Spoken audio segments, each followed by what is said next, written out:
see this word, O you prophet, this is a clue that it's just there's a lesson to learn from it as a history, as an historical event. Things that happened during the prophet's time. Because they needed those rules also in those days for a few hundred years.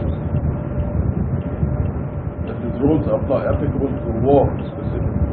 In our case, we derive the general principles. Right? Why will women or men secret use here? Well, I'm just saying it would be like if a person committed if they would not do this. Saying, it's like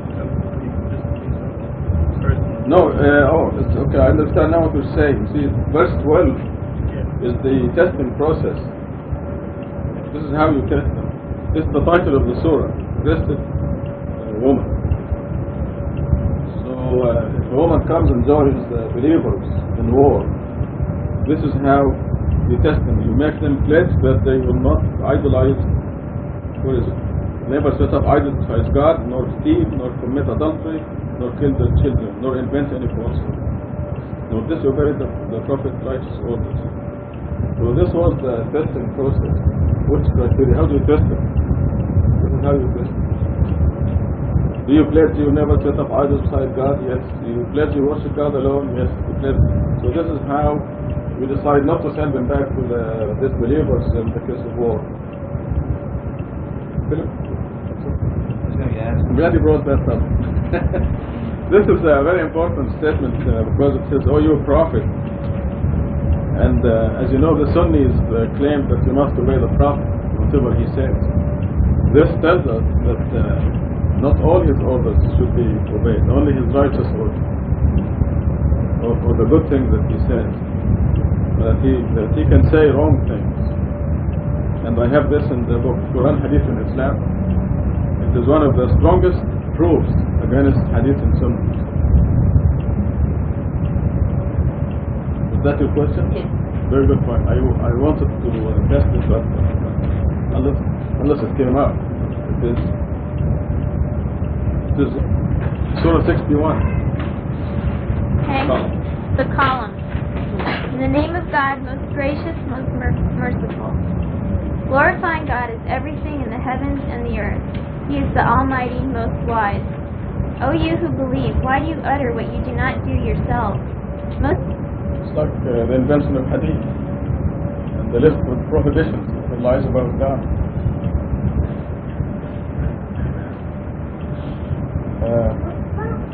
What's more even, the fellow who came to save me, his wife, you could see only her glasses, which was completely covered, and she would not utter a voice because they teach them that the voice is like being naked. That's what they teach.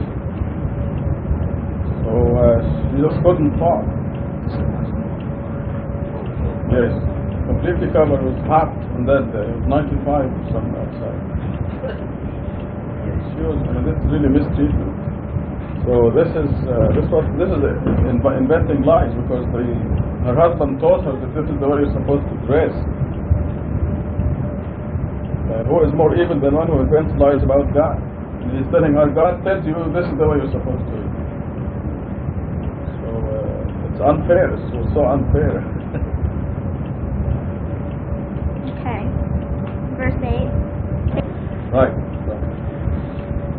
The miracle of the Quran is coming out. God is mentioning the number 19, one of the greatest miracles in the Quran. And they can speak the language that the Quran was revealed in their own language. They can't see it. Yeah, they were stuck in the first letter of the Quran.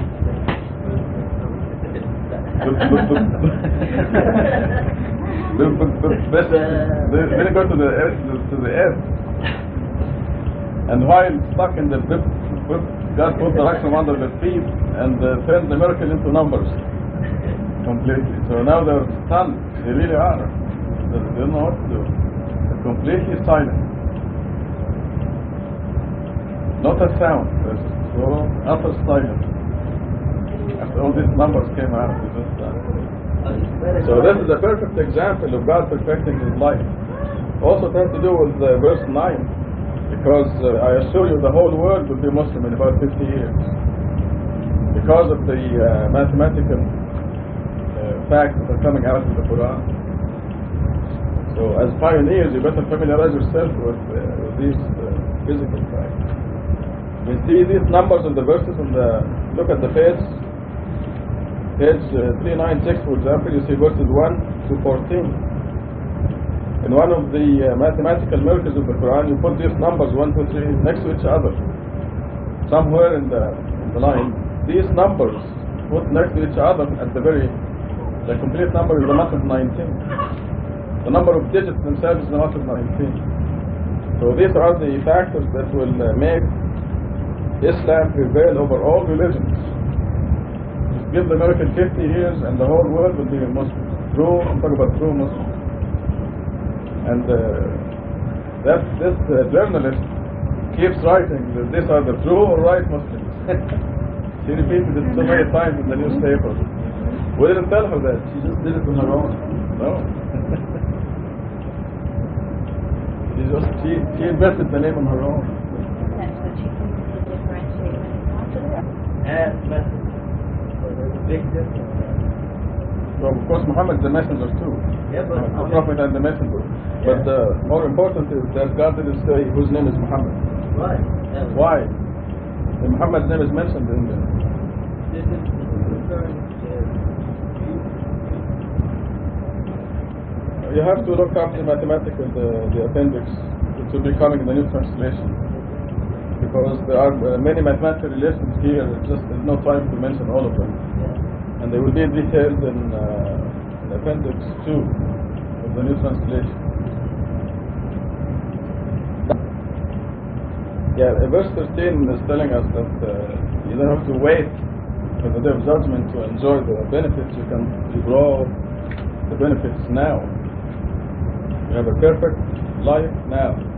Guaranteed victory, health, wealth, here, in this life. That's very important. And I think, again, we will not speculate if we are living this experience. We know that I published all over the Muslim world that hadith is satanic, innovative, and I have it printed here since 1982 in the brown book that is widely distributed. It's been summarized in many newspapers and criticized and reviewed. But what happened to Salman Rushdie didn't happen to me. Because you see he's in hiding, he's afraid, he has all these people up in arms, and he didn't say half as much as I did. So, but we live these experiences, because God's word is true. How do you explain that? Except by the word of God. We have to thank God, alhamdulillah. We don't just say any ideas. However, it doesn't matter, even if you get ideas. Remember that you have an invisible giant standing next to you, and it's not just a giant. It's a giant who can hold the whole earth in one hand. So if somebody is plotting against you in Stockholm, Sweden, your giant will be there, taking care of them, just as they plot and scheme. It is true, you better believe it, because it's mathematically proven in the Quran. And this is the importance of verse 13. We're told that you do your part, and your part in 11 is you believe in God and His messenger and struggle in the cause of God with your properties and your lives. This is your part. Getting up for the morning prayer before sunrise, this is striving. You devote yourself to God. That's your part. Now God's part is overwhelmingly far better than our part. God will give you eternal happiness, and then verse 13 telling you this begins here and now and forever. Back to that 14. Now that's what I'm talking about. That's what this verse is talking about. It happens automatically. All your resources, everything will be dedicated to God. What happened with Job was Satan said that if you take Job's properties, he will blaspheme against you. Job and Solomon are mentioned together as the two extremes of testing. And again, this is something that doesn't happen now. It's a new era, but it's an example of test and believing in God under all circumstances. being devoted to God under all circumstances. So striving with your life and your properties in the cause of God is something that happens automatically upon understanding who God is and why you are here and where the provisions come from. They belong to God anyway. Okay, so that was life. So it's an extreme example of test that was okay in those days. He was restored anyway. Everything was restored and twice as much. So this is to make us understand when we lose something small. As much. But everything will be restored and twice as much. So Satan may say Robert will blaspheme if you destroy his car. Against you. And God will tell Satan, okay, go take his RX-7, but you cannot touch him. So he took your RX-7, but he couldn't touch you. That was a miracle, by the way. I mean, Robert's car was put under a truck, and after he left the car, he wondered how he was alive in there. That was really miraculous, and this is a perfect example. So this is what happened to you is what happened to Job, and of course God gave you a better car later on. Yeah, you think how it came to you? It has to be God who gave you that. So that's a perfect example. You like your new car better than the RX-7? See? It's exactly Job's story. Any other questions? Yeah. أعوذ بالله من الشيطان الرجيم. بسم الله الرحمن الرحيم. We seek refuge in God from the rejected devil. In the name of God, most gracious, most merciful. We are tonight, inshallah, it's going to be in Sura 87, entitled The Most High.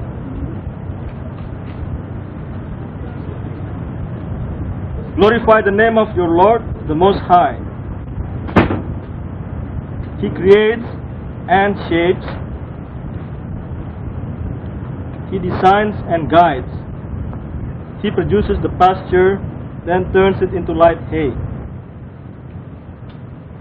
The title of the surah is The Most High, and we see in verse 1 that we are commanded to glorify the name of God, the name of our Lord. And this is a reminder also, which I think is never enough. We have to keep remind ourselves that we have to remember God every chance we got. There was a very good explanation, and when I watched that program, I said, I wish Rashad was there to explain this thing, because there was one moment where one professor of biology from University of California talked in front of this group, and this group of Institute of Creation Research was represented by one PhD also in biochemistry, graduated from the same school Rashad graduated, University of California, Riverside. So it was very interesting, but he brought the argument up to the point and then he couldn't further it.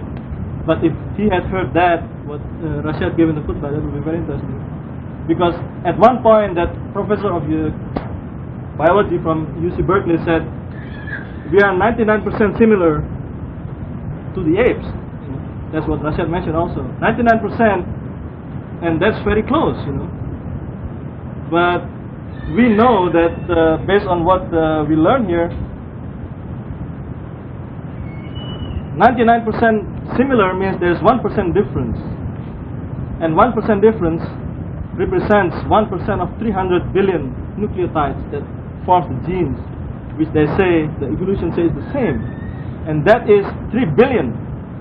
And you have 3 billion combinations, and we know that 84 combinations is 0. The probability is 0 that you have a certain combination having 84 items, and we are talking here about 3 billion nucleotides. And so based on theory of probability, that's 0. But unfortunately in that program, this PhD from UC Riverside didn't say that. He just said, well, there's still a chance and this and that. So basically, I would say that this discussion will be further, in the future, that God willing, most people will grab the idea, and then we'll see that even though the evolution is also a fact, because God says, and we learn from the Quran, that God creates, and in terms of our scale, then the creation undergoes evolution, and this will merge the two theory and will bring the Quranic light into the discussion of creation and evolution. He creates and shapes. He shapes because God knows the need of every individual, every living being that He creates. One example that was shown in that program was there was a species of bird who lives in a remote island and eventually evolved into many different, within the same species they look different. The beak, one of them is longer, one of them is shorter. The longer beak because they need to get the nectar from the flower and all that. So they say they evolve according to the need, but we know that God knows the need of each individual, and then He creates over time the changes in that shape of the beak, for instance. And so when we see that example, we wonder about that example, and we say, well, immediately we remember God, and we go back to the first, before that, verse number 1, we glorify God, we say, Alhamdulillah, Subhanallah, when we see that program. But most people who believe in evolution, who do not believe in God, they say, well, it evolves, the brain or the bone in the back becomes smaller and smaller and smaller, and over 1,000 years or 10,000 years it becomes, smaller, and the jaw becomes larger and all that. But we know that all that is designed by God, and we say, Alhamdulillah. So this is Edip, say something. It's facing you now, so you have to say something. Overwhelming. This is the title of Surah 88. In the name of God, most gracious, most merciful. Are you aware of the overwhelming? Faces on that day will be shamed, laboring and exhausted, suffering in a blazing hellfire, drinking from a flaming spring. They will have no food except the useless variety. It never nourishes nor satisfies hunger. Other faces on that day will be full of joy, satisfied with their work in an exalted paradise. In it no nonsense is heard, in it a spring flows. In it luxurious furnishings and drinks made available, and pitchers in rows, and carpets throughout. Are you aware of the overwhelming? This is another word or terms that is used in the Quran to describe the Day of Judgment. We've seen in the previous surahs. I think we can go back, even though we have done it probably 2 weeks ago. I can quickly go back to Surah 82, 81. I think 81 and 82 started with the description of the on the Day of Judgment.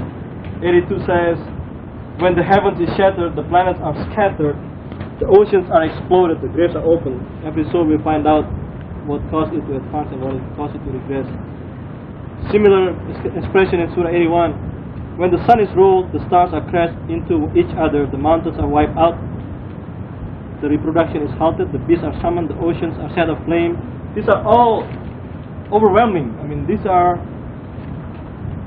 heavy events.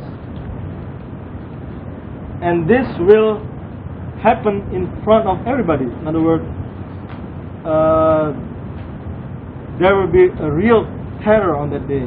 A real terror for most people. It's a real terror, except for the believers, because God said that He will send the angels to protect the believer from the event of that day. But this is the beginning of the day of eternity. So this is the day that will have no end. This is the day that will have, how would I say it? It's an eternal day, so there is no end to it. It started with all this destruction of the universe, as we know from all these verses I read from 81 and 82.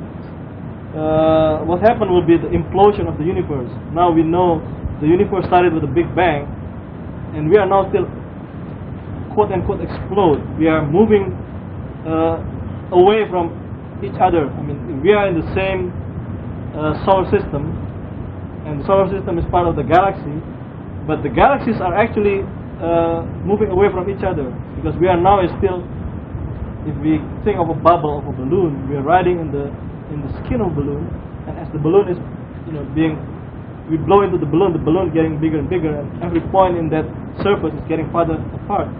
On the Day of Judgment, the opposite will occur. Everything will come back as if somebody is pulling it, and will crash. We will crash into each other, and that's why the star crash and the sun is rolled and the planets disperse. Those are all the description of the overwhelming. Ocean explodes, or ocean is set aflame. I remember something that I read from a geology book recently, that in 1883, most of you probably have heard of Mount Krakatoa. It is actually a small mountain in the middle of the sea, really. But when it exploded in 1883, the whole caldera collapsed, and we know what a volcano is. Volcano is actually a plug to the hot magma chamber. So when a volcano forms, it really actually separates the magma chamber from the surface. So when that mountain exploded, the whole thing collapsed, and billions of tons of seawater come straight into the magma chamber, and the result is a tremendous explosion that was heard 5,000-6,000 miles and caused 3 years of winter in the northern hemisphere. It's a very tremendous occasion, and the Day of Judgment will be like God says the mountains are all wiped out, so it will be a Krakatoa on the grand scale. The whole universe is, we're talking about just the earth, but actually this is the whole universe. But verse 17, I was watching a program on television entitled Ship of the Desert. Some of you all may have seen it. I'd like to share some of the characteristics of the camel. It's fascinating. One of the reasons why people suffer or die in the sand or desert is because they can't step. You can't put your feet on anything solid. Every time you step, your feet, they just sink in the sand. So Allah constructed the shape of the camel's foot. So when he steps, his feet do not sink in the sand, but they actually lay on top of the sand a few seconds to give him the stability, or the animal the stability to walk. That's one attribute of the camel in terms of the shape of its feet. Another one is that during the sandstorm, a camel can close its nostrils, so no sand would breathe in its nose, and it has an alternative air source. So, here we are out here, we got these devil storms and sandstorms, and we're rolling up windows on cars, and all a camel does is this. Just keeps going, Without the finger. Right, without the fingers. I mean, without fingers. And, sitting up, you can't help but say, alhamdulillah, watching this program is just incredible. And so it closes its nostrils. Everybody else is taking blankets and everything, covering themselves. Another one is that the hair on the body is primarily just a little hair over the top and right over the sacs to reflect some of the heat, to prevent the water from evaporating. So these are some of the characteristics. And now people have these Land Rovers. I mean, can you think of all of the mechanical engineers who were trying to design vehicles to go long distance over the deserts? No one can design like Allah. Camel closes its nostrils, able to put its feet around and what have you. I thought I'd share it. It was fantastic watching that. There was another thing about it, camel's milk. I know. Mahmoud, Yeah, the milk, when the camel dehydrates, it takes about 57 days for the camel to be without water. And when it dehydrates, every animal, like cows, for example, when they dehydrate, you take their milk. The milk is so salty and it's undrinkable after it dehydrates. But the camel's milk stays the same from the first day to the 57th day. The milk, the consistency of the water and nutrition always the same. Also, they have when it dehydrates, all animals, when they dehydrate, if we take water, when we take fruit, the cell cannot hold all that water at the same time. The cell explodes, and you will die unless we take the water slowly. The camel can take 400 gallons of water, and the cells will come back perfectly the way they were, without floating. It was amazing. Is everybody here? Back? No?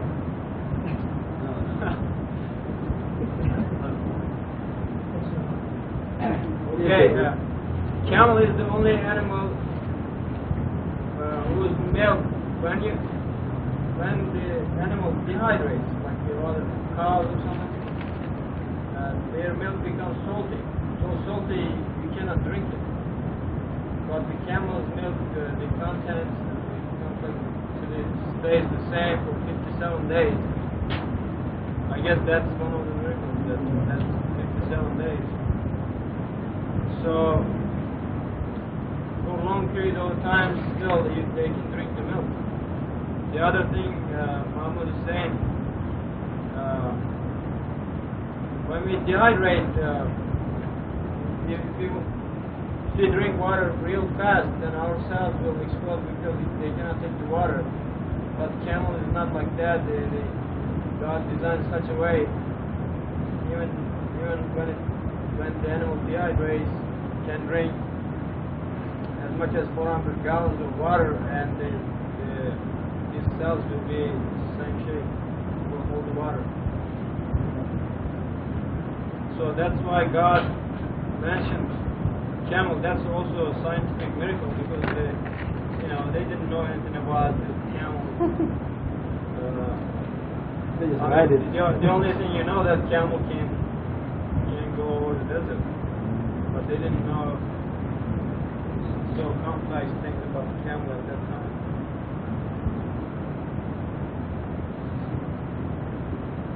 Any other comments? Edip, you have a comment?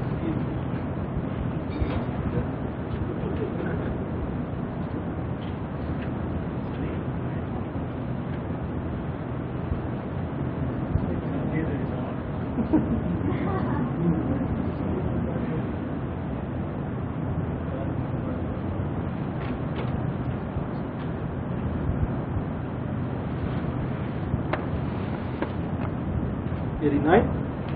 Dawn. In the name of God, most gracious, most merciful, by the dawn and the 10 nights, by the even and the odd, by the night as it passes, a profound oath for one who possesses intelligence.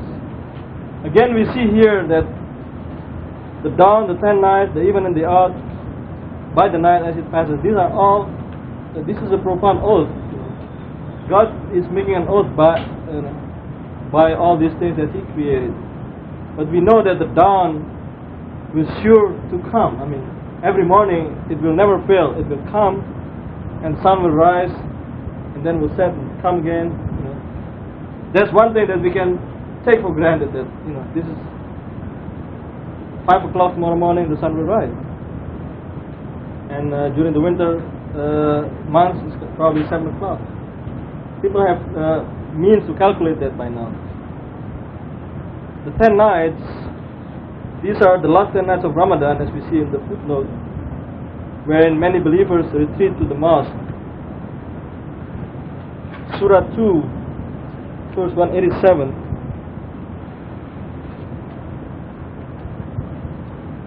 These are, in Surah Al-Baqarah, these are the verse that talks about the fasting that is instituted by God since Abraham, but then revised in the Quran to allow intercourse between the spouse during the night of Ramadan, except when one decides to retreat to the mosque during the last 10 days of Ramadan. So we know that the 10 nights is the last 10 nights of Ramadan.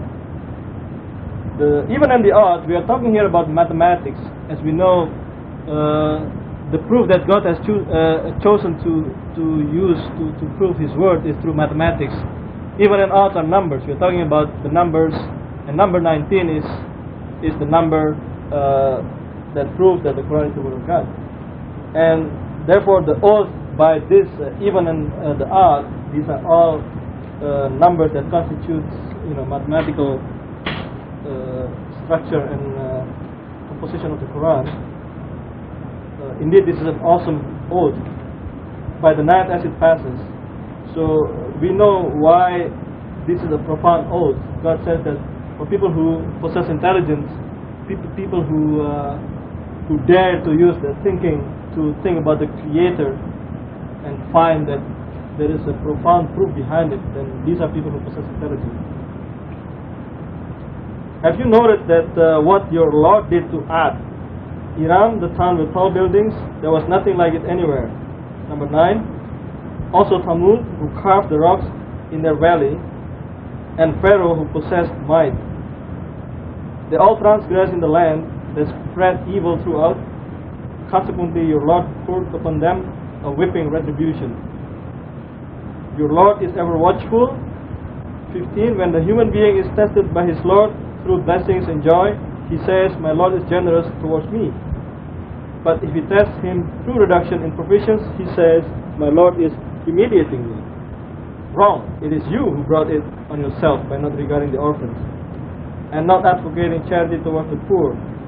19, and consuming the inheritance of helpless orphans and loving the money too much. So we've seen here the history of the previous generations, what they did and what the consequences that they received from God. One thing that is interesting to me is Pharaoh is mentioned in the Quran many times, but I think, I haven't done serious research on this, but I think Ad and Thamud is mentioned very often. Almost every time there is a mention of the previous generation, there's Ad and Thamud. And we also know, for instance, Sodom and Gomorrah, the people of Lot. They also mentioned in the Quran, but not as often. And I used to wonder about that. And I see that probably, what we see around us happening, tornado, flood, or these are all that happens to the people of Ad and Thamud, earthquakes. Something that happens very often that most people don't think anymore as God's retribution. They think this is a natural phenomenon. People don't see the parting of the Red Sea anymore, or the city turned upside down. But people see tornadoes, people see floods, earthquakes, and I wonder whether that is probably connected to why Ad and Thamud is mentioned more often than others. Because these are something that, to us, it is the action of God, and things that happens not without any cause. There is whether that is probably connected to why Ad and Thamud is mentioned more often than others. Because these are something that, to us, it is the action of God, and things that happens not without any cause. There is something behind it. Why the earthquake happens in the place where the majority of people are idol worshippers. I mean, people who are killed in the earthquakes. If we record, the number of earthquakes, I have a book. How many people killed in this earthquake in that place? Either they don't believe in God or they are idol worshippers. So that seems to me a reminder that don't take it for granted. This is a punishment from God. Most people don't believe it, but it is. Also tornadoes and these are things that happen to Ad and Thamud.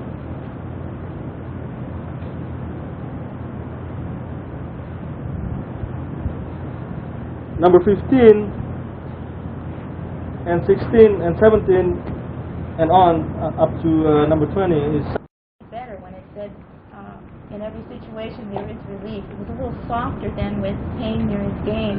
However, I think that's the effect of the gymnasium. Yes, no pain, no gain. They have a big sign there. In every corner, everywhere you look, no pain, no gain. I can see it now. It affected me.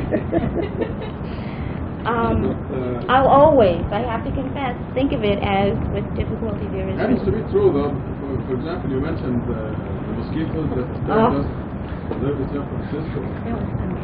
This happens to be one of the most memorable things that we had, because many Comments. Number 7 is telling you must grab every chance you can get to heal your soul. Every chance that has to do with God, you must grab it.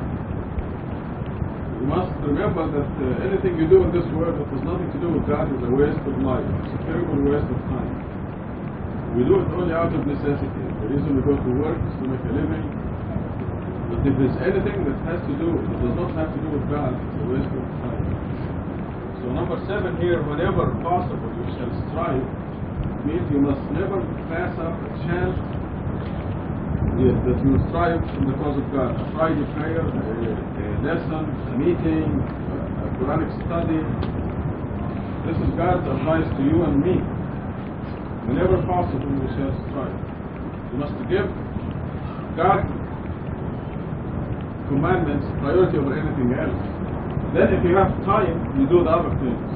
You go to work, make a living, and God guarantees that you make more money if you give up. If you give up an hour of work, for example, for the sake of Friday prayer, God guarantees it in the Quran that you'll make more money.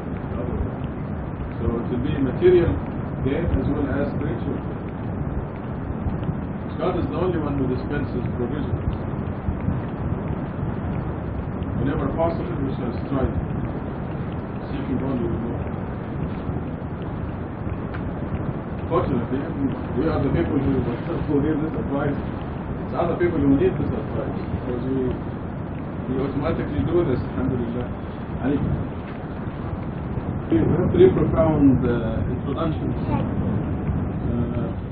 The day and the night are profound signs, as you know. They remind us that the earth is hanging in space, and the male and the female. So these 3 profound verses tell us that actually this short surah tells the secret of happiness.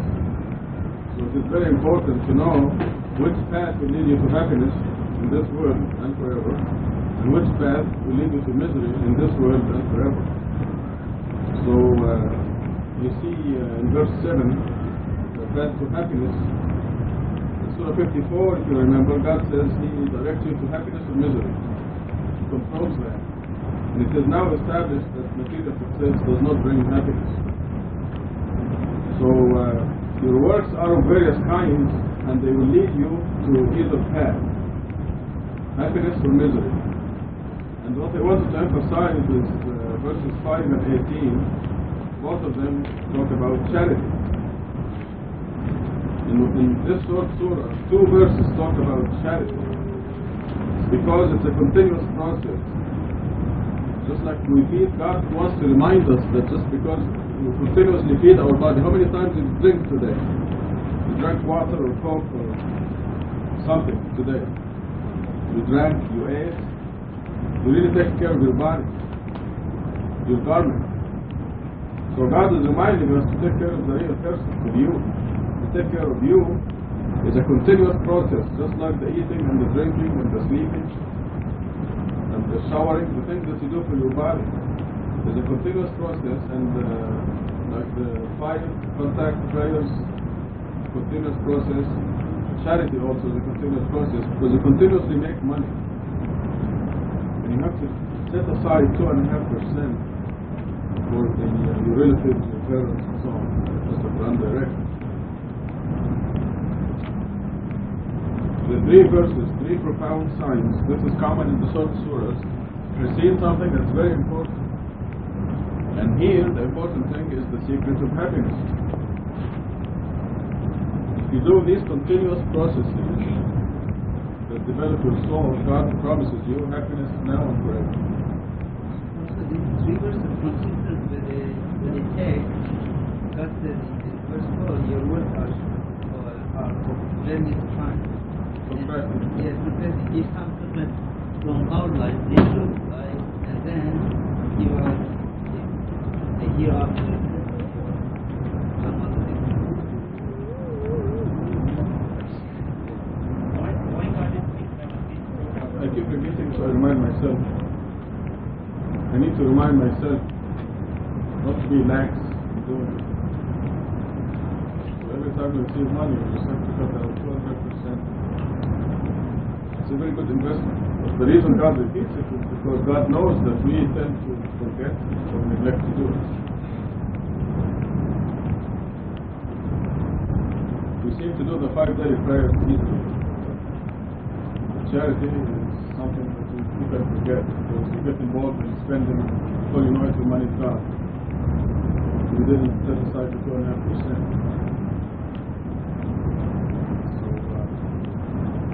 The reason this is also repetition is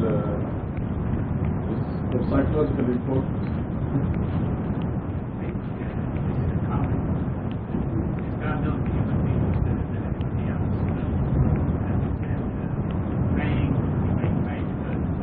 Circumstances. Yeah.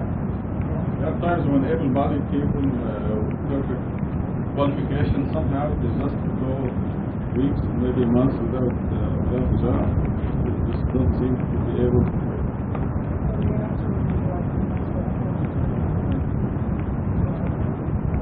You have to be extremely kind to them. There may be exceptions. Some professional beggars.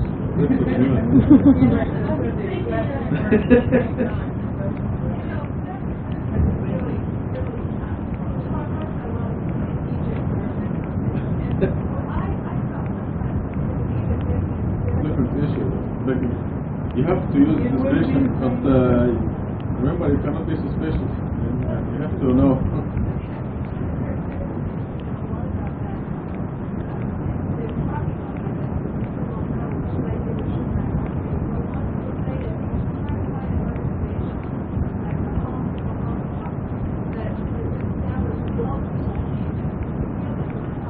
Tucson is the food bank. Tucson is the food bank, but sometimes you meet these people in the street and they come to your door. You have to act. There's a commandment here not to reprimand the beggar. So you better be careful. I'd rather be a sucker than and the practice commandment. Right. I mean, this is the least you can do is not reprimand. Because, of course, unless you know personally what he or she is doing.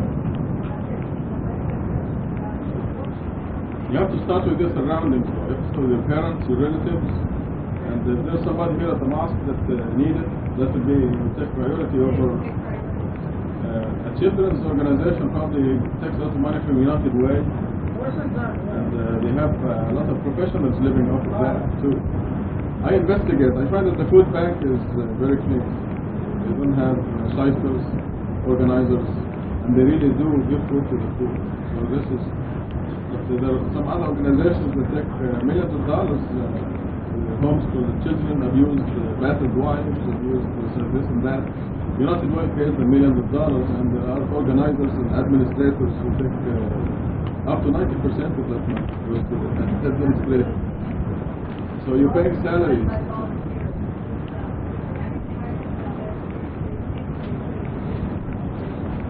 There's nothing wrong with giving to that, if you don't use it as like over and above zakat to any of those things. Because I give to a lot of animal organizations, but I don't count that as zakat. Yeah, but the system of the Quran is you start with your own family, and then you go further and further. The priorities are set in the Quran. Beth, this is something different.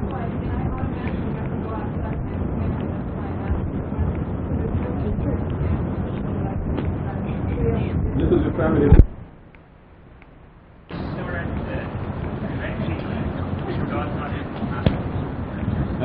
Okay, I'm glad you brought this up.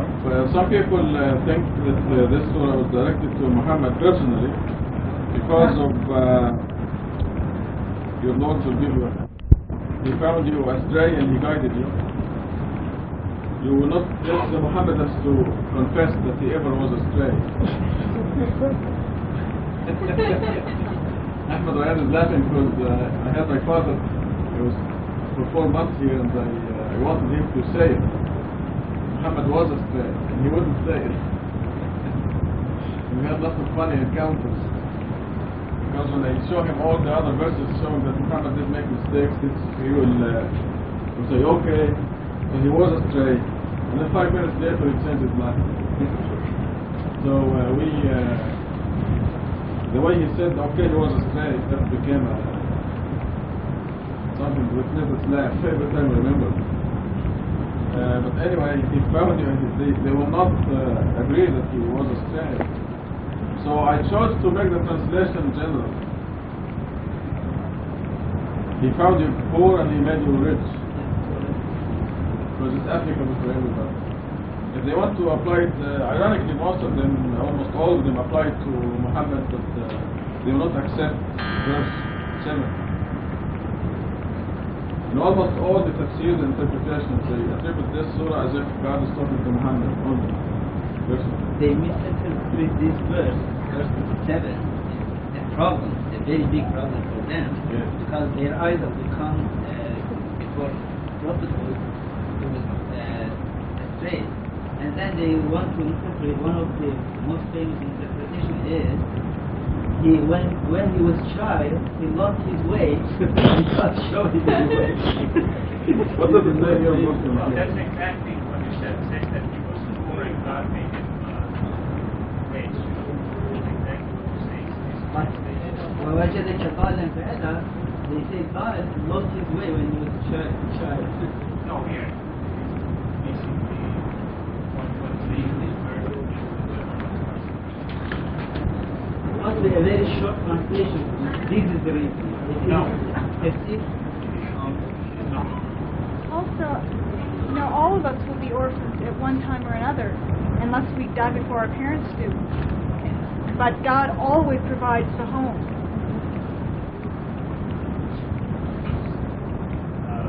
Can apply to everyone. Also, the next surah they do the same thing, but it can apply to everyone. Because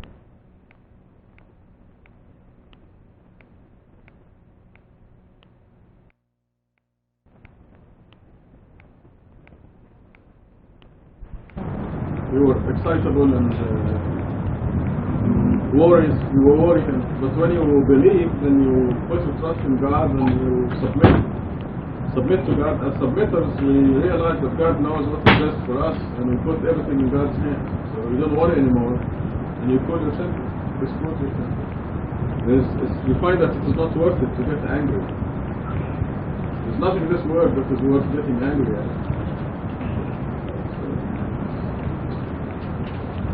So this can be also general. So we go to Catherine in Surah 94.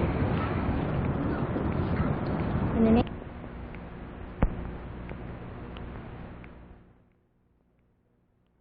أعوذ بالله من الشيطان الرجيم. We seek refuge in God from Satan, the rejected.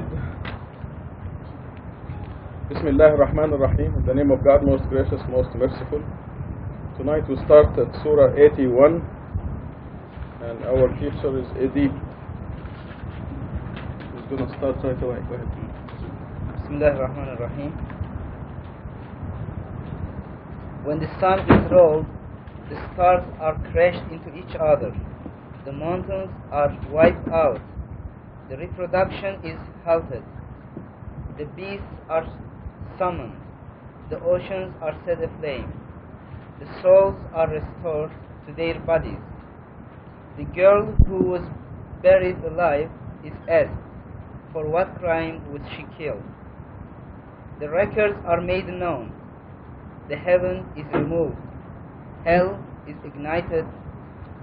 Paradise is presented. Every soul will know everything it brought.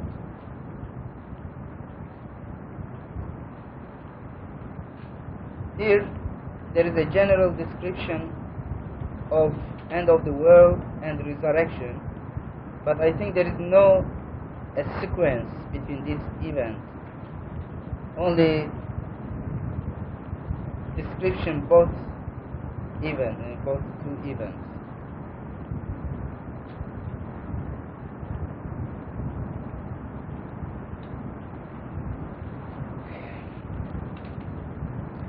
God messenger of the covenant, I solemnly... You don't explain the stars crashing to each other.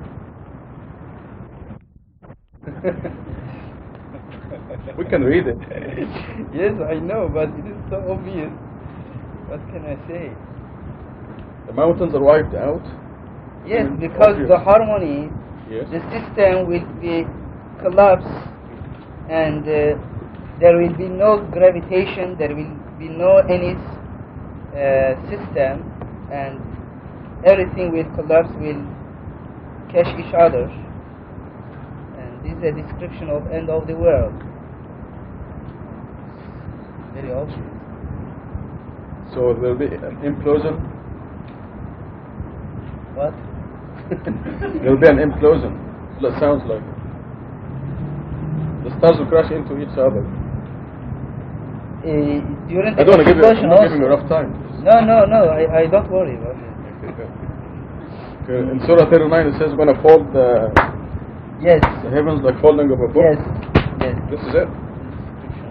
So it's an implosion. They are expecting an implosion. There are two theories about end of this universe, scientific theories. According to them, one option, the universe, because universe is expanding, if the expand speed is more than a critical point, the universe cannot come together how do you say, forever it will expand.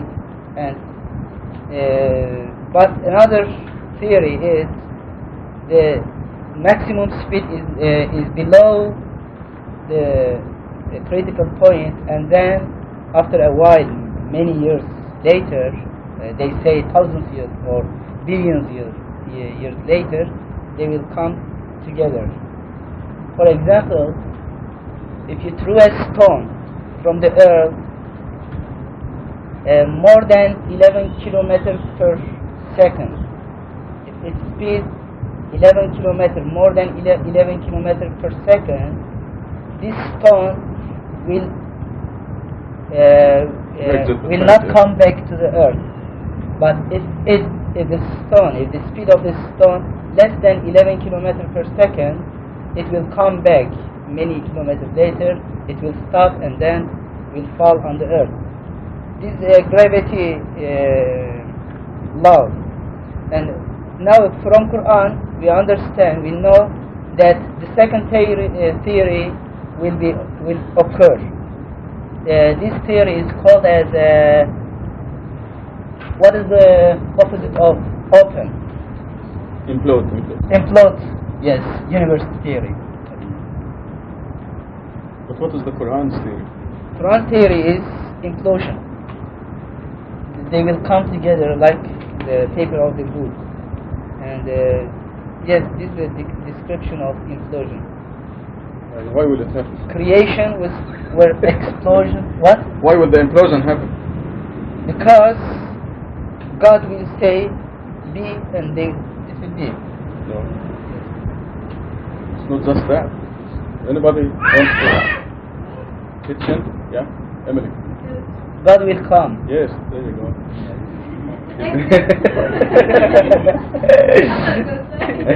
You have to speak fast, yeah? Okay, now we're talking. So this implosion will happen because when will God physically comes, come to this God's physical existence, when God comes, this universe cannot stand for God's physical existence, and then they will implode.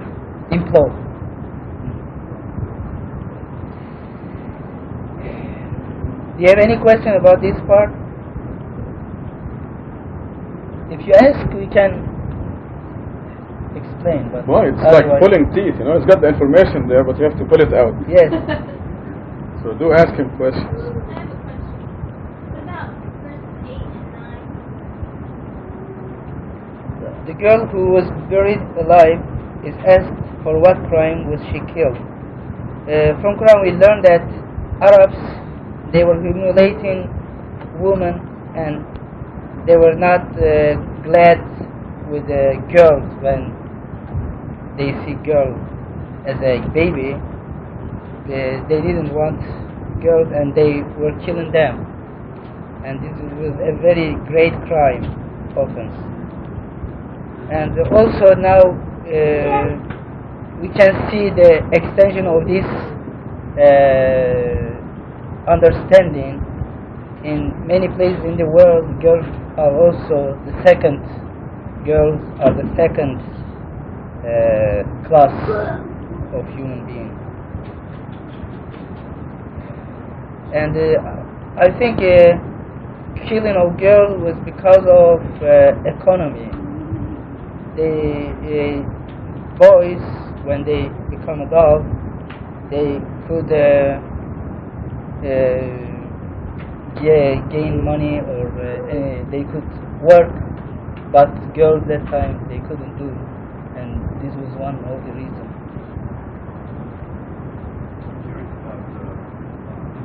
What?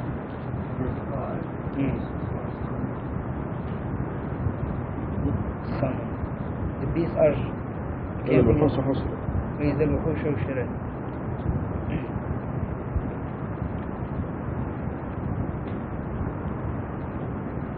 He's waiting. Yes. What's your question, brother? Why? Are the beasts called fourth? They are called fourth. To what does that refer? There are two ways to interpret, to understand this. One way, the beast, when a big event, explosion, or a great shock happens, from fear they come together. They become together. This may be expression of this event, or in hereafter, God also will resurrect all animals. Yeah, the second interpretation is correct, because in Surah 6, verse 38, you can see that remember, yes. So it's the same word being used, that all the animals will be resurrected and will be gathered on the day of resurrection. I also have a comment. So if you had a pet or anything, you will meet them all on the day of judgment. I have a comment which I'm not sure is accurate because of my familiarity lost my memory. The first two verses sound very similar also to what is described as a black hole phenomenon, where a star changes its size very quickly and then shrinks, and the gravitational mass becomes so great that it actually draws other stars in. Yeah, the black hole phenomenon is a minute representation of this. This is a universal black hole. It's similar to it. But I want to go back to the 8 and 9 that Beth was asking about. I don't like to depress you, but this is actually still happening in Saudi Arabia today. I call it a cultural disaster. And this is why when they walk into this mosque, they're shocked to see a woman's hair, for example. And they run away. I mean, they cover up the woman, and they regard them in such a disastrous way that they used to kill the baby girls in the past. And I had a Saudi friend 10 years ago who went back to Saudi Arabia, and he came back.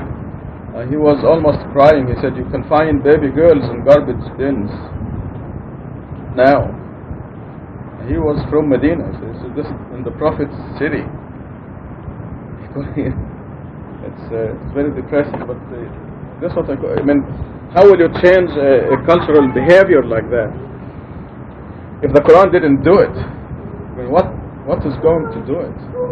But this will make you understand why they are shocked when they walk in here, and they make up stories like in Masjid Tucson, the men and the women pray side by side, which is not true. And they make up things like the women lead the prayer at Masjid Tucson. It's just they have this severe complex that even today this thing is happening. They don't have accurate records of pregnancies or even births in Saudi Arabia. So this is why it is significant that it is mentioned in this surah and mentioned in other places in the Quran. The girl who was buried alive was asked, for what crime was she killed? And of course the hint is for those who commit this horrendous crime. It's a demonstration of stupidity.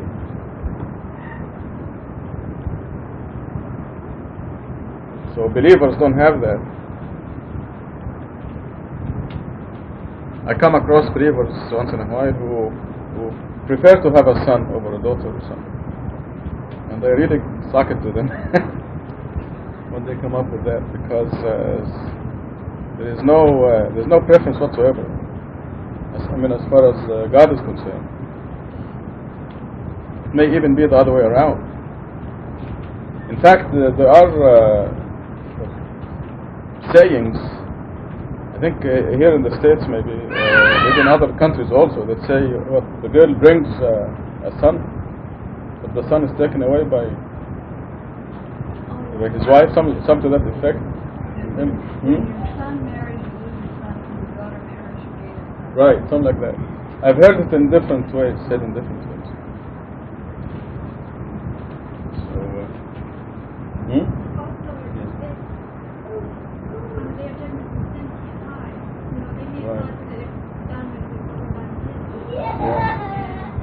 this should be brought out. It's such a horrendous crime that the Quran gives it a lot of attention. It also reflects the kind of mentality that exists there, even now. Any comments, Lisa?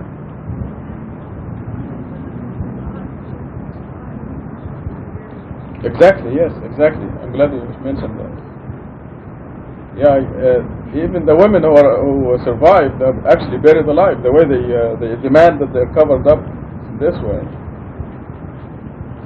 Ismail just came from Iran, and how does the streets look like? The ladies, they have to be covered up. How is the society in general accepted? Is there any kind of rebellion among some people? There are some women that are killed in the same way. The government is Is it a widespread rebellion, or is it just limited to the people? Are the people accepting it? Like, let's take the ladies who used to walk in the streets in European clothes. Now they have to cover up in this black stuff. So they are. They're forced, because otherwise they'll be killed. So did you hear over there? Ismail says that there is rebellion against this forced dress in Iran, but they can do nothing about it. If they speak up, they'll be killed. So it is terrible oppression. This is a form of burial. They're being buried alive. What's her name? 60 Minutes. What's her name? Diane Sawyer. Diane Sawyer went to Iran, and she had to, before the plane landed in Iran, she had to cover up her head, and she made a big deal out of this. And it's a double standard. Go ahead. In the process of writing the paper so-called Muslims, I was shocked to find out that even today, certain so-called Muslim countries, husbands just out of sheer suspicion of keeping people close, daughter out of the house, this thing, they have records where people actually, for example, murdered their wives. Oh yeah, or daughters. Discontent. And he's trying to rationalize this thing and all the hard people are having content, like to take their life. And there are frequent incidences of this type of thing happening, where the husband will say, I don't want you more, there's something wrong with you. He may murder his wife, he may throw her out, he may completely reject his daughter. Oh, I have on my desk a piece of news from the Arizona newspaper, where in Iran they ordered, in Pakistan, a judge ordered the execution of 6 people because of sex crimes. This is the headline. And when you read the article, you find out that this lady didn't like her husband, so she left him. Of course, according to the Quran, marriage is a contract between 2 people, and once out, the contract is invalid anymore. But they don't give this right to the woman, according to the so-called Islamic Sharia. So I don't know how many months or years later she married somebody else. Now her former husband complained, and they ruled that she and her new husband have committed adultery. So the judge ordered them stoned to death, and 4 of their friends also stoned to death because they knew about it. I have this on my desk. If you don't believe it, you can read it later. This is the kind of mentality that is where the women are oppressed.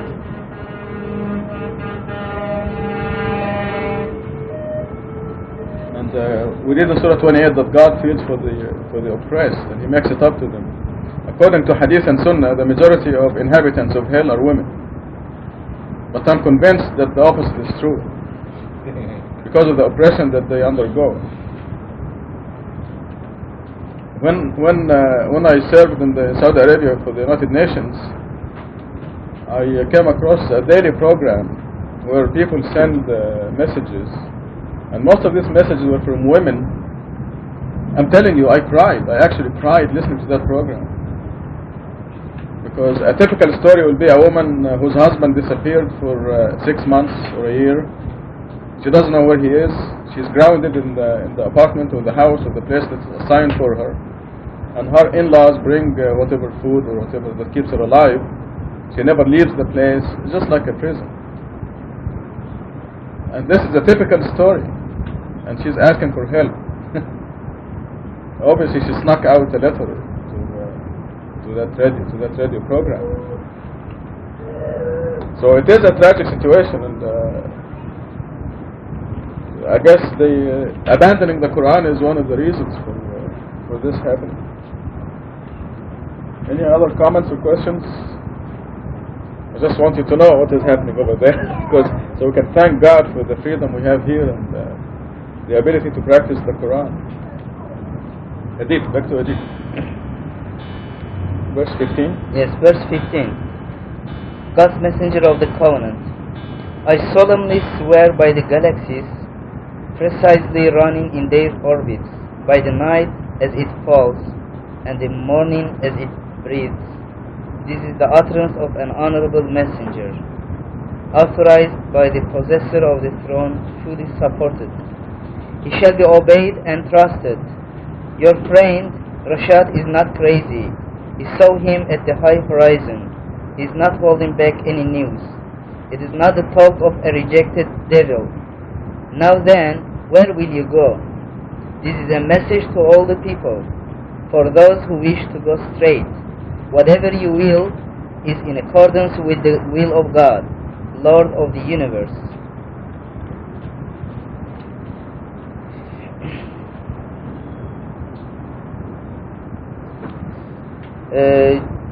Look at the footnotes. If you add the number of the chapters plus Rashad, geometrical value of Rashad and Khalifa, you'll find it divisible by 19. And this refers to the message, because in verse 27 God says, in huwa illa dhikrun lil alamin. This is a message to all the people.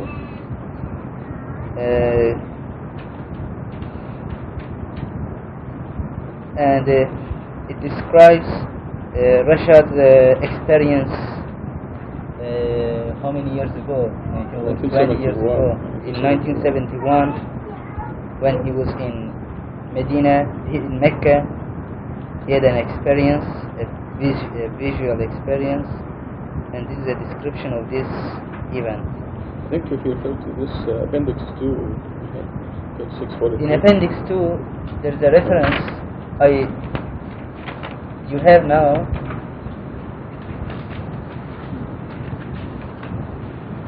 Now, in chapter 3, verse 81, you will see the prophecy about God's messenger of the covenant, and if you add them to the geometrical value of Rashad and Khalifa, you'll find 1311, which is multiple of 19. And this surah has number of 81, and you find in verse 19, God describes the messenger, and also if you add them up, it is also divisible by 19.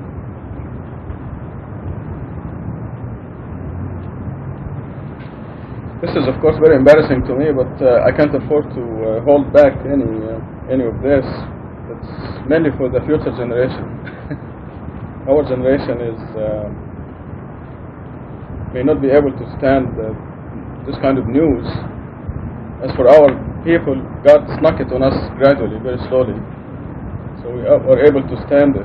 But it really is an awesome responsibility.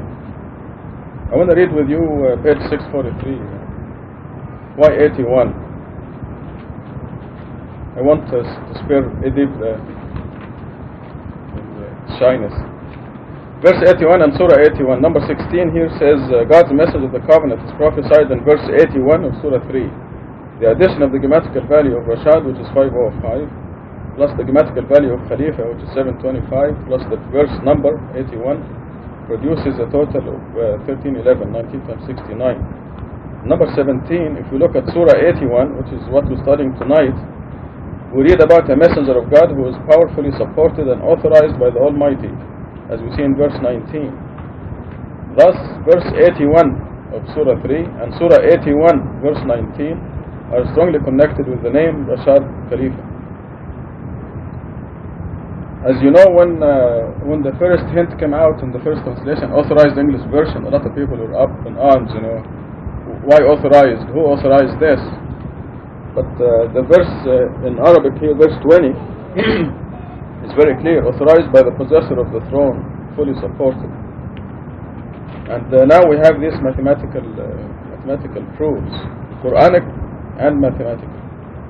Number 18 on page 643 say if we add the surah numbers plus the number of verses from the beginning of the Quran to verse 381, where the message of the covenant is prophesied, the total comes to 380, 19 times 20. And this is shown in table 6. Do you understand this number 18? You take the surah numbers and the number of verses from the beginning of the Quran to the place where the message of the covenant is prophesied, and this gives us 380, a multiple of 19, and as you know, 19 is our generation's sign. Number 19 says the geometrical value of verse 381 is 13148, which is a multiple of 19. This value is obtained by adding the geometrical values of every letter in the verse. Number 20, if you look at that portion of verse 381, which refers specifically to the message of the covenant, I have it here in Arabic. It says, a messenger will come to you confirming what you have. We find that the grammatical value of this key phrase is 836, 19 times 44. So this is the connection with Surah 81. This is why I couldn't afford, or to avoid writing in verse 22, put the name Rashad in parentheses there, verse 22. And some of you who are familiar with the initial announcement will excuse me for doing this, because I just can't afford to hold back. Those of you who are not familiar with that momentous night, I'd be glad to go over it with you again, and if you find that this is not acceptable, I don't blame you. It is very difficult to accept, but I will be very happy to discuss it with you if you have any reservations. And like I said, this is for the future generations. It'll be easier for them. I have to share with you a story that will please the believers. We were staying at Farima and Amir Kulani in San Francisco, and they have two children, Shaliz, she's 8 years old, and Paris, he's 6 or 7. After 2 days of staying there, the neighbor's kids came to the house and asked, where is God's messenger? Apparently that the Farima and Amir's children were going to the neighbor saying, guess who's sleeping in our house? And it reflected how it will be a lot easier for the new generation because they don't have the holdbacks or the hang-ups that we have. They will grow up and they will look at the whole story objectively. They will look at the proofs objectively without anything holding them back. So it pleases us to see the people, the new generation. So this here, if you excuse me for putting it in, it is for the new generation. And I hope most of you will understand anyway. Okay, back to Edip. Do you have any questions about this part? If you have any questions, don't be shy, because you have to bring out all any doubts and kill them. Yes. It's interesting that I find some of these things happening without me paying attention, like he's not holding back any news. He's not holding back any news, because I'm not holding back anything. I want everything to be clear in the open. And then I read the verse and they say, yeah, this is what is happening.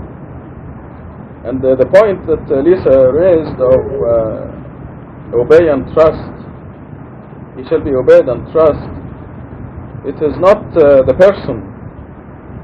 It's obey and trust because we're receiving information from God. And this is why God ties the commandment of obeying God and obeying the messenger together throughout the Quran. Because I'm just as excited as you when we receive new information. That straightened everything that we were doing. We were doing lots of things wrong, and God's mercy sees to it that we changed our ways to the correct way. So this is where obeying and trusting comes. Your friend is not crazy. This ties in with the other statement. The Quran says, I've lived with you many years. In other words, this is a quotation in the Quran. Remember it? I forget what it is exactly. But what it says is that here is a person who's been with you for many years, and you know he's not crazy. Because a person who is not a messenger of God, who claims to be a messenger of God, will have to be crazy. If he is not a messenger, he'll be a person who has no belief that he will meet God someday, and will be asked by God about everything he's doing. Or he's a person who doesn't have any mental capacity whatsoever. And the statement that I've lived with you many years is because I got to know you, we know each other, and obviously I'm not crazy or mentally retarded or any. So this statement, your friend is not crazy, is ties in with that. I stayed with you for a number of years. It is God's design to appoint messengers after the age of 40. This has been consistent, except for the Prophet Jesus, for special reasons. But every messenger was appointed after the age of 40. So he lived among his people for 40 years. They knew him as a normal person who's a merchant or a shepherd or going about his business. They know he's a normal person. All of a sudden he says, I'm God's messenger. And invariably they accuse him of being crazy. So he said, I lived with you so many years, and you didn't know that I was crazy, so why do you call me crazy now? Trying to examine what I'm saying. Yes? 10:10? 10:16, yes. 10:16, yes. What I say? So this is the idea. Because if a person lives with you for so many years, you've known him closely, and you know very well he's not crazy, then he's either he's really a God's messenger, or he's a very, very bad person who is trying to trick God. It's one of the extremes, nothing in between. Yes. Him at the high horizon. He saw him at the high horizon. The footnote 8123 says Rashad Khalifa was summoned to the high horizon as detailed in Appendix 2. And this has to do with the fact that I was summoned, and I was passive at the time, but all the prophets fulfilled their covenant, which is recognizing, acknowledging, supporting, and believing in the message of the covenant. Yes, it was on the high horizon. Exactly where, I don't know, but it was out of this universe. It was in the place where the souls are, or chances are, it's in the seventh or the first universe. If you consider ours the seventh universe, that fulfillment of the covenant occurred in the first universe. And in the last conference, as you know, I shared it with you in detail, and I'm glad to share it with anybody in detail at any time. But most of you know, those of you who don't know it, I'll be glad to share it with you again.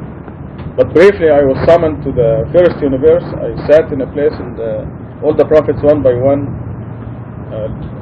acknowledged me as God's messenger of the covenant. I was told they were all the prophets. I was not given the identity of any of them except Ibrahim, because of his resemblance to my own family. I was taken aback by this man who looks like us, my uncles, my father, and I was told there was no speaking at all, but mentally I was told this is Abraham. Other than that, I was told that these are all the prophets. That they included Noah, Jesus, Moses, David, Solomon, all of them. So this is what 23 refers to. If you read the appendix 2, it will give you these details. All I meant is the thing about the timeline. What I know about evolution, I understand that's what it's referred to. I just was asking you what about that. Yeah. Where are the prophets now? For example. And see what happens. When I take it to the babysitter, take it to the babysitter. Go ahead.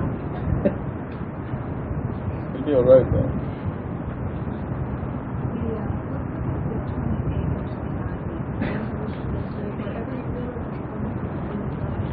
In other words, those who are known to be to deserve guidance will accept this information. The people who are willed by God to be guided. Does this make sense, Martha? Should be clear. So this is a message to all the people, for those who wish to go straight. You know, when you pray every day, you say, "Ihdina as-sirat al-mustaqim," guide us on the straight path, or the right path. So those who wish to go straight will accept this heavy information. This is very heavy information.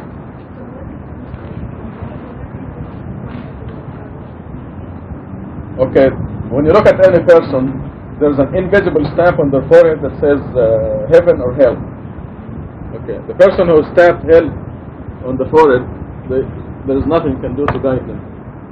And the people who are stamped heaven, God knows, only God knows who is going to heaven and who is going to hell.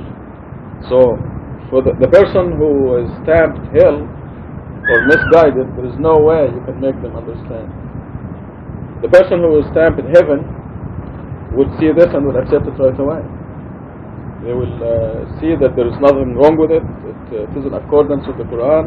There is sufficient proof.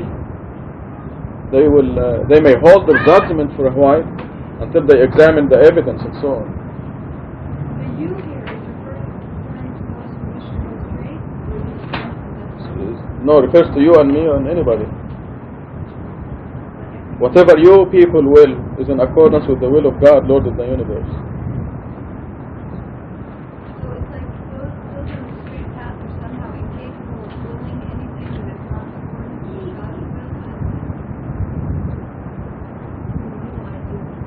No, there's nothing. We always talked about it, that when we are born, God knows already the people who did not side with Satan during that great feud. They didn't really side with Satan. Remember the khutbah, my last khutbah, about the two arrows? Okay, there's some people who went along with the crowd, but in their heart, they did not side with Satan. So these people deserve to be guided. They deserve to be redeemed. And they are put in circumstances that bring them in touch with this message, for example. When they are born, they are assigned to a certain house, certain parents, to grow up under certain circumstances, and then the result will be that they are guided, because they deserve to be guided.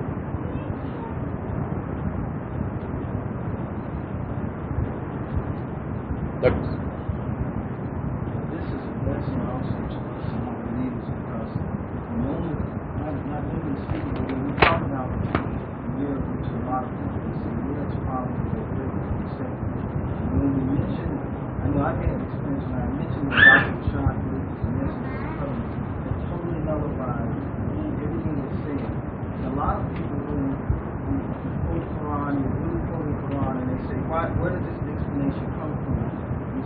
God has sent the messenger. But they immediately accuse you of worshiping the messenger.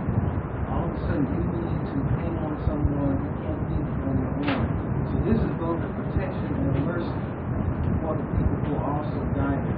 Because one of the strategies of the atheist and ruling leaders is to tell you that you are incapable of standing up on your own. You need someone else. And the authorization and the sign removes a doubt from the hearts of the true believers. You know that the motivation and incentive is from God to receive God's message. And it's just striking. It's an obstacle. It's an obstacle for the misguided.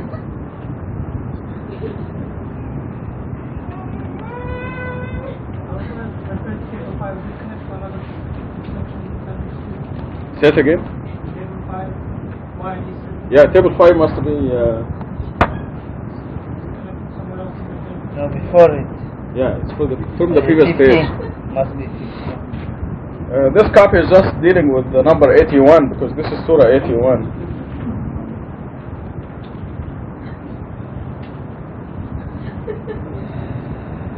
The locust playing havoc with the group here.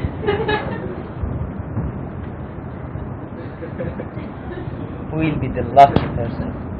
Yes.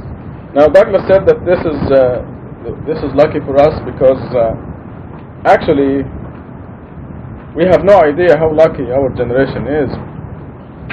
Because this puts us in a place where we can belong with the elite of the elite. The elite of the elite, or in the Quran, as-sabiqun, those who are especially close to God are the people of the first generation. Whenever a messenger comes, Abraham or Ishmael or Jesus or Moses,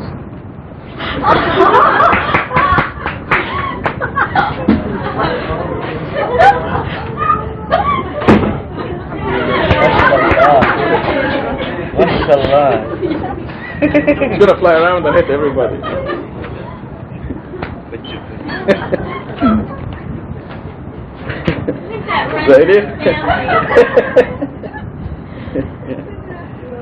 The elite of the elite are the people who exist at the same time when the message is new and the people are rejecting it and you are being persecuted for accepting that message, which is worshiping God alone, accepting the word of God alone. It's a very heavy responsibility, and the people who accept it are very, very, very, I can this forever, fortunate, because they are the elite of the elite for eternity. And you're not born at this time by coincidence. There is a reason for it. Obviously you deserve it. But to say that we are lucky or fortunate is the understatement of the century.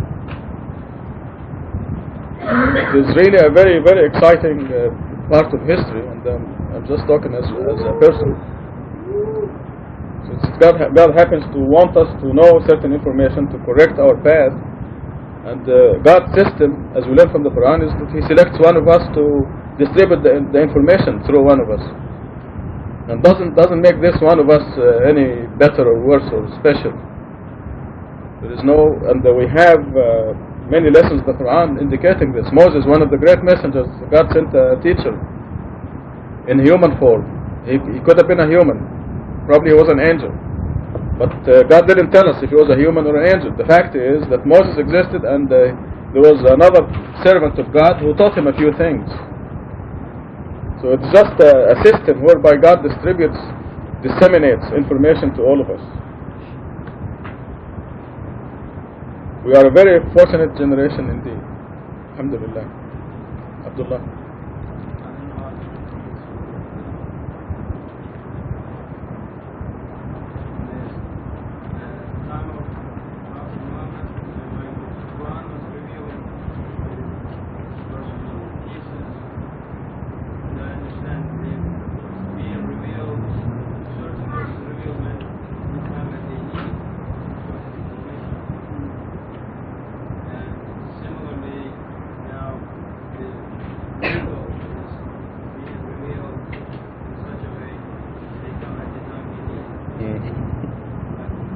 I think we lived these very exciting times, and we've seen how the information comes as we needed it, at the right time. When we, before printing the Quran, we were working on the appendix about the two false verses, and Mahmoud Edip and Abdullah Harik and Ismail Barakat and Feroz Karmali and Gatut were coming with information. There was just pouring information coming. The evidence, very powerful and amazing. I mean, we just couldn't catch our breath. And now that the book is in the press, they are very quiet, aren't they? Do you hear anything from Mahmoud or Abdullah? No. But the information came at the right time. It was just amazing. I mean, I will start the computer and I will be working on this subject, and they will walk in with the information as I'm just about to put my fingers on the keyboard to type. This is what Abdullah is talking about. Information comes as we need it, and this is why we're so positive about God's signs. We don't have doubts.